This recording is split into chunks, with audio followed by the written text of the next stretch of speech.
नमस्कार दोस्तों, आप सबका स्वागत है इस ऑनलाइन स्टडी क्लास वीर पथ पर।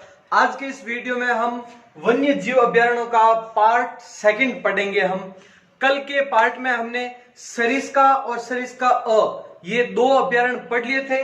आज हम तीसरा अभ्यारण्य राष्ट्रीय मरु उद्यान शुरू कर रहे हैं।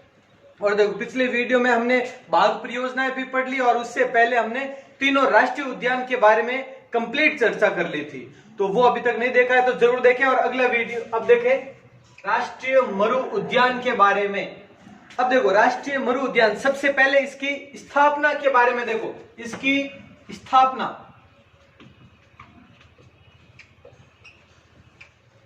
स्थापना है वो 4 अगस्त 1980।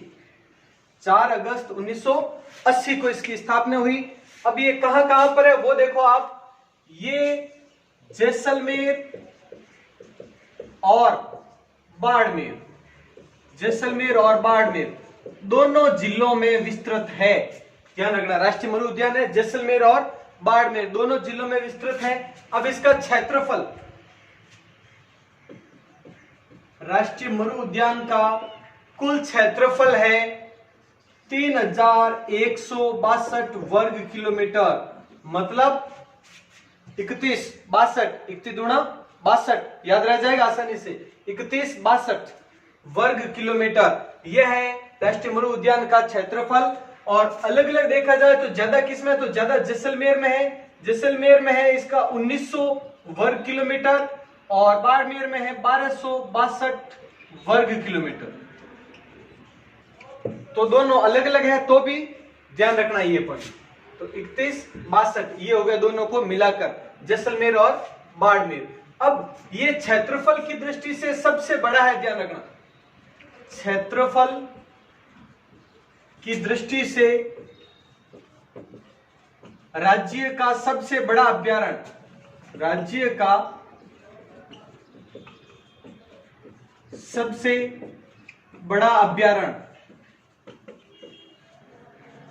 तो ध्यान रखना इसके बारे में भी।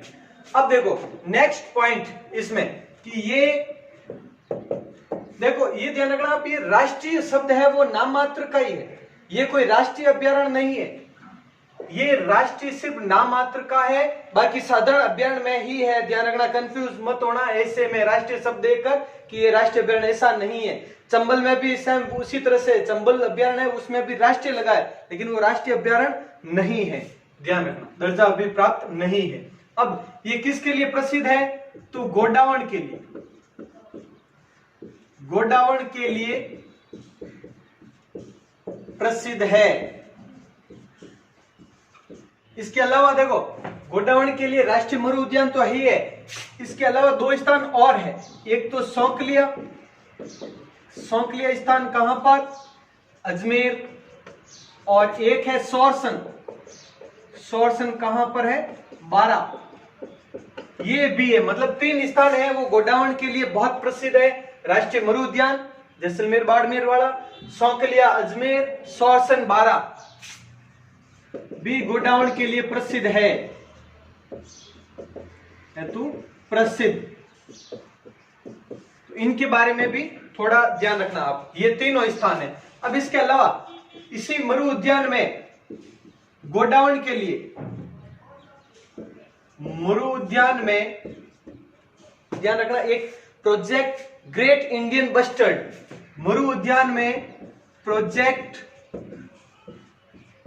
ग्रेट इंडियन बस्टर्ड प्रारंभ। तो ध्यान रखना, प्रोजेक्ट ग्रेट इंडियन बस्टर्ड है वो कहां पर प्रारंभ किया गया, मरु उद्यान में। कहां पर, मरु उद्यान में। और किसके लिए किया गया, गोडावण के लिए। गोडावण हेतु यह प्रारंभ किया गया था। और ध्यान रखना, ये 5 जून 2013 को प्रारंभ हुआ था। ये प्रोजेक्ट ग्रेट इंडियन बस्टर्ड किसके लिए, गोडावण के लिए। कहां पर, मरु उद्यान में। तो ये दोनों पॉइंट ध्यान रखना आप। नेक्स्ट,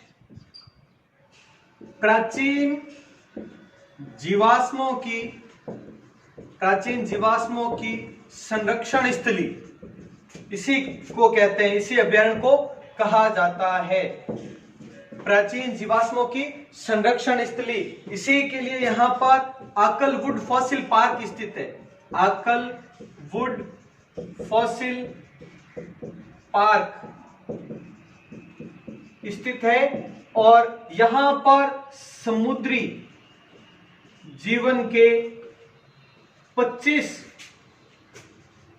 जीवाश्म स्थित है। 25 जीवाश्म स्थित है। फॉसिल्स का अर्थ जीवाश्म होता है, ध्यान रखना। फॉसिल्स शब्द है, कभी भी आप देखें इसका अर्थ होता है जीवाश्म, फॉसिल्स। तो ये जीवाश्म स्थित है, इसलिए प्राचीन जीवाश्मों की संरक्षण स्थली कहते हैं इसको। और सेवन गास की अधिकता, मरु उद्यान में सेवन घास की अधिकता है, जिसे कि लिलोन घास भी कहा जाता है। ये पहले की वीडियोस में हम पढ़ चुके हैं। और ये कहां पर है? वो एक लाठी सीरीज, इसी अभ्यारण्य में लाठी सीरीज, ये लाठी सीरीज है, वो जैसलमेर के पोखरण से मोहनगढ़ तक फैली हुई एक जल पट्टी है, ध्यान रखना। जैसलमेर के पोखरण से मोहनगढ़, ये ध्यान रखना, यहां से यहां तक की एक जल पट्टी है, 60 मीटर चौड़ी एक जल पट्टी है, जिसे लाठी सीरीज कहा जाता है। वहां पर सेवन या लिलोन घास की अधिकता है। सेवन या लिलोन घास ये पहले बता चुका हूं मैं इसके बारे में, जिसे लैट्यूकस सिंडिकुस इसका वानस्पतिक नाम है, इसका लैट्यूकस सिंडिकुस।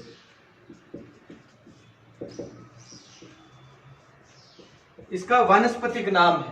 तो ये है राष्ट्रीय मरु उद्यान के बारे में कुछ विशेष, वो लिख लें आप आराम से। अब ताल छापर अभ्यारण्य के बारे में देखें, नोट करें आप। ताल छापर अभ्यारण्य, सबसे पहले तो इसकी स्थापना, ताल छापर अभ्यारण्य की स्थापना कब हुई? 1962 में। 1962 में स्थापना। इसका क्षेत्रफल कितना है? ताल छापर अभ्यारण्य का क्षेत्रफल मात्र 7.19 वर्ग किलोमीटर, लेकिन फिर भी सबसे छोटा नहीं है। सबसे छोटा है वो सरिस्का बता दिया था, सिर्फ 3.01 वर्ग किलोमीटर है, वो कल की वीडियो में हमने देखा था। तो ये 7.19 वर्ग किलोमीटर ताल छापर अभ्यारण्य का क्षेत्रफल है। इसके अलावा देखो ये किसके लिए प्रसिद्ध है? तो सबसे प्रमुख है कृष्ण मृग, काले हिरण के लिए, कृष्ण मृग के लिए, यानी काले हिरण के लिए प्रसिद्ध है। और कुर्जा, यहीं पर कुर्जा भी है, इसलिए कुर्जा के लिए भी प्रसिद्ध है। और क्या है देखो, ये गुरु द्रोणाचार्य, महाभारत काल में आपने पढ़ा होगा गुरु द्रोणाचार्य के बारे में। तो गुरु द्रोणाचार्य का निवास स्थान, और इसीलिए गुरु द्रोणाचार्य का निवास स्थान यही था ताल छापर अभ्यारण्य। इसीलिए इसे महाभारत काल में छापर द्रोणपुर कहते थे। इसी का नाम, यानी ताल छापर जो क्षेत्र है, ताल छापर, यहाँ पर खारे पानी की झील भी है, झीलों में हमने पढ़ा था। ताल छापर अभ्यारण्य भी है। जो ताल छापर स्थान है उसे छापर द्रोणपुर कहा जाता था। ये इसका नाम था महाभारत काल में, क्योंकि द्रोणाचार्य का निवास स्थान था, इसी कारण। और देखो इसमें आपने पढ़ा होगा राव जोधा, जोधपुर वाले, उसके पुत्र राव बीदा के बारे में। तो राव बीदा की छत्री है, यही इसके निकट एक गोपालपुरा नामक स्थान है, गांव है गोपालपुरा, चूरू में ही, ताल छापर झील के पास में गोपालपुरा गांव में स्थित है, यानी इसके निकट, ताल छापर अभ्यारण्य के निकट ही है। इसलिए देखो आप, राव बीदा की छत्री, यहां पर एक इससे संबंधित एक क्वेश्चन आया हुआ था, मोचिया साइप्रस रोटंडस, ये एक नाम आया था और पूछा था मोचिया साइप्रस रोटंडस किस अभ्यारण्य में पाई जाने वाली घास है, तो वो ताल छापर अभ्यारण्य है करेक्ट ऑप्शन, ध्यान रखना। मोचिया साइप्रस रोटंडस क्या है, एक बारिश के ऋतु में एक नमीपूर्ण घास है, बारिश के समय में यानी वर्षा